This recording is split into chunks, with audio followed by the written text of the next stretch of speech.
ಇದೀಗ ಮತ್ತೊಬ್ಬರು ಕಲಾವಿದರನ್ನ ನಿಮ್ಮ ಮುಂದೆ ಮಾತನಾಡಿಸುವಂತಹ ಸಮಯ. ಇವರು ಹೆಮ್ಮೆಯ ಗಾಯಕಿಯಾಗಿ ಅವರ ಇಂಪಾದ ಧ್ವನಿಯಿಂದ ನಮ್ಮನ್ನೆಲ್ಲರನ್ನ ಬೇರೆಯದ್ದೇ ಒಂದು ಲೋಕಕ್ಕೆ ಕರ್ಕೊಂಡು ಹೋಗೋರು. ಈಗ ಆಕ್ಟಿಂಗ್ ಮೂಲಕ ಮತ್ತಷ್ಟು ನಮ್ಮನ್ನ ಎಂಟರ್ಟೈನ್ ಮಾಡೋದಕ್ಕೆ ಬರ್ತಾ ಇದ್ದಾರೆ. ದಯವಿಟ್ಟು ಜೋರಾದ ಚಪ್ಪಾಳಿಯೊಂದಿಗೆ ಸ್ವಾಗತಿಸಿ ನಮ್ಮೆಲ್ಲರ ಪ್ರೀತಿಯ ವಾಣಿ ಹರಿಕೃಷ್ಣ ಮ್ಯಾಮ್ ವೇದಿಕೆಗೆ ಬರಬೇಕು ಅಂತ ಪ್ರೀತಿಯಿಂದ ವಿನಂತಿಸ್ತಾ ಇದ್ದೀನಿ.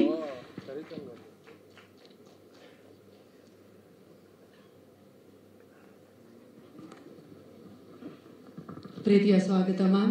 Thank you. ಮದುಮಗನ ತಾಯಿಗೆ ಬಹಳಷ್ಟು ಜವಾಬ್ದಾರಿ. ಮದುವೆ ದಿನ ಜಸ್ಟ್ ಮ್ಯಾರಿಡು, ಈಗ ಮೆಹಂದಿ ಹಾಕೊಂಡ್ಬಿಟ್ಟಿದ್ದೀನಿ. ನಿಮ್ಮ ಸೊಸೆ ಹೇಗಿದ್ದಾರೆ, ಮಗನ ಬಗ್ಗೆ ಹಾಗೂ ನಿಮ್ಮ ಕುಟುಂಬದ ಬಗ್ಗೆ ನಿಮ್ಮ ಮಾತು. ಎಲ್ಲರಿಗೂ ನಮಸ್ಕಾರ. ಆ್ಯಕ್ಚುಲಿ ನನಗೆ ಎಷ್ಟೊಂದು ಜನ ಫೇವ್ರೇಟ್ಸು ಈ ಸಿನಿಮಾಲಿರೋದು ನಾನು ಲಕ್ಕಿ ಅನ್ಕೋತೀನಿ. ಫಸ್ಟ್ ಥ್ಯಾಂಕ್ಸ್ ರಜನೀಶ್ ಸರು, ಬಾಬಿ ಮ್ಯಾಮ್ ಅವ್ರಿಗೆ.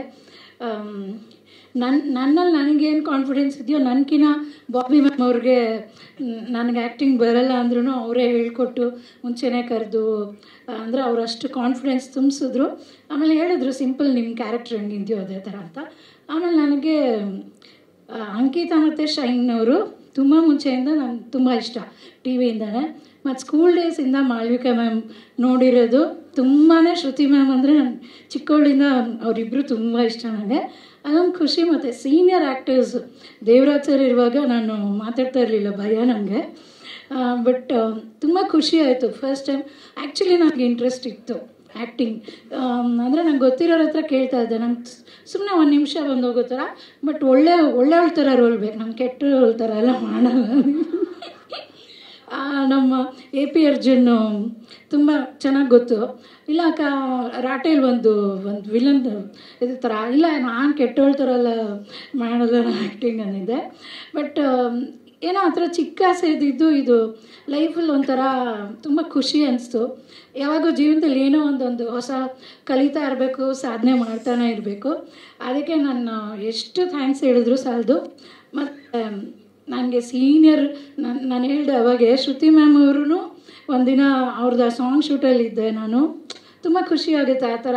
ಅದು ನಂಗೆ ಮಾತಾಡೋಕ್ಕೆ ಬರಲ್ಲ, ಅಂದರೆ ವರ್ಡ್ಸಲ್ಲಿ ಎಕ್ಸ್ಪ್ಲೇನ್ ಮಾಡೋಕ್ಕೆ ಕಷ್ಟ.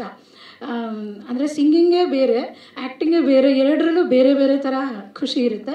ಇದು ನನ್ನ ಲೈಫಲ್ಲಿ ಹೊಸ ಖುಷಿ. ಅದಕ್ಕೆ ಪ್ರೊಡ್ಯೂಸರ್ಗೆ, ಡೈರೆಕ್ಟರ್ಗೆ, ಎಲ್ಲ ನಮ್ಮ ಹೋಲ್ ಟೀಮ್ಗೆ ಒಳ್ಳೆಯದಾಗಲಿ. ಹಾಗೆ ನಮ್ಮ ಶೈನ್ ಶೆಟ್ಟಿ ನನ್ನ ನಿಜವಾಗ್ಲೂ ಪ್ರೀತಿ, ನನ್ನ ಮಗನ ಥರನೇ. ಅವ್ರಿಗೂ ಬೇಗ ಒಳ್ಳೆ ಹುಡುಗಿ ಸಿಕ್ಕಿ ಮದುವೆ ಆಗಲಿ. Thank you. ಇದು ನಿಜವಾದ ಅಮ್ಮನ ಬಯಕೆ. ಅದೇ ನಾನು ಹೇಳೋಣ ಅಂದ್ಕೊಂಡೆ. ಆ್ಯಕ್ಚುಲಿ ಅವರು ಗಲ್ಲಿ ಕಿಚನ್, ಬಿಗ್ ಬಾಸಿಂದ ತುಂಬ ಇಷ್ಟ, ಆಮೇಲೆ ಗಲ್ಲಿ ಕಿಚನಿಂದನೂ ತುಂಬ ಇಷ್ಟ ನನಗೆ ಅವರು. ಇವಾಗ ಇದರಲ್ಲಿ ಮಗ ಆದಮೇಲೆ ಇನ್ನೂ ಇಷ್ಟ. ಓಕೆ, ಒಂದಂತೂ ಗೊತ್ತಾಯ್ತು, ನೀವು ಒಳ್ಳೆ ತಾಯಿ ಮಾತ್ರ ಅಲ್ಲ, ಇದರಲ್ಲಿ ಒಳ್ಳೆ ಅತ್ತೆ ಅಂತ. ಯಾಕಂತ ಹೇಳಿದ್ರೆ ಒಳ್ಳೆ ಪಾತ್ರ ಮಾತ್ರ ಮಾಡೋದು ಅಂತ ಮೊದಲೇ ಕಂಡೀಷನ್ ಇದ್ದಿದ್ರಿಂದಾಗಿ. ಈಗ ಜಸ್ಟ್ ಮ್ಯಾರಿಡ್ ಆಗಿರೋರಿಗೆ ನಿಮ್ಮಿಂದ ಏನಾದರೂ ಸಜೆಷನ್, ಅಡ್ವೈಸ್ ಕೊಡೋದಾದ್ರೆ? ಕಷ್ಟ ಇದೆ ಸ್ವಲ್ಪ. ಅಂದರೆ ನಾನು ಈ ಕಾಲದಲ್ಲಿ ಹೇಳೋದು, ಹಳೆ ಕಾಲದ ಇರೋ ಥರ ಒಂಥರ ಅತ್ತೆಗಳು ಅಧಿಕಾರ ಮಾಡಬಾರ್ದು, ಸೊಸೆ ಜೊತೆ ಫ್ರೆಂಡ್ಲಿ ಆಗಿರಬೇಕು. ಆಮೇಲೆ ಇವಾಗೆಲ್ಲ ಗೊತ್ತು, ನಾನು ನೋಡಿದ್ದೀನಿ ಎಷ್ಟೋ ಜನ ಹಸ್ಬೆಂಡ್ ಆ್ಯಂಡ್ ವೈಫ್ ಚೆನ್ನಾಗಿರ್ತಾರೆ, ಬರೀ ಈಕ್ವಾಲಿಟಿ ಅಂತ ಹೇಳೋದಲ್ಲ, ಹಂಗೆ ಇರ್ತಾರೆ. ನಾನೇ ನೋಡಿದ್ದೀನಿ, ನಮ್ಮ ಮೈದಂದ್ರೂ ಅಷ್ಟೇ. ಆ್ಯಕ್ಚುಲಿ ಇವಾಗ ನಮ್ಮ ಯಜಮಾನ್ರೂ ಅವರು ಮನೆ ಗುಡಿಸ್ಕೊಡೋದು, ಪಾತ್ರೆ ತೊಳ್ಕೊಡೋದೆಲ್ಲ ಮಾಡ್ತಾರೆ. ಸರ್ವೆಂಟನ್ನು ಬಿಡಿಸ್ಬಿಟ್ಟಿದ್ದಾರೆ ಅವರು. ಎಷ್ಟೋ ಜನ ಗೊತ್ತಿರ್ಬೋದು, ಫುಲ್ಲು ಡಯಟ್ ಮಾಡಿ ಸಣ್ಣಾಗಿದ್ದಾರೆ. ನನಗೂ ಒಂದು ಊಟ ಬಿಡು ಅಂತಾರೆ, ನಾನು ಬಿಡ್ತಾ ಇಲ್ಲ ಆ ಥರ. ಅಂದರೆ ಈ ಕಾಲದಲ್ಲಿ ಮುಂಚಿನ ಥರ ಇರಬಾರ್ದು, ಫ್ರೆಂಡ್ಲಿ ಆಗಿರಬೇಕು. ನಮ್ಮ ಮೂವಿಲಿ ನೋಡಿದ್ರೆ ಗೊತ್ತಾಗುತ್ತೆ, ಇದೊಂಥರ ಚೆನ್ನಾಗಿ ತೋರಿಸಿದ್ದಾರೆ ನಮ್ಮ ಅಂಕಿತಾ ಮತ್ತು ಶೈನ್ ಅವರು, ಸಹನಾ ಸೂರ್ಯ.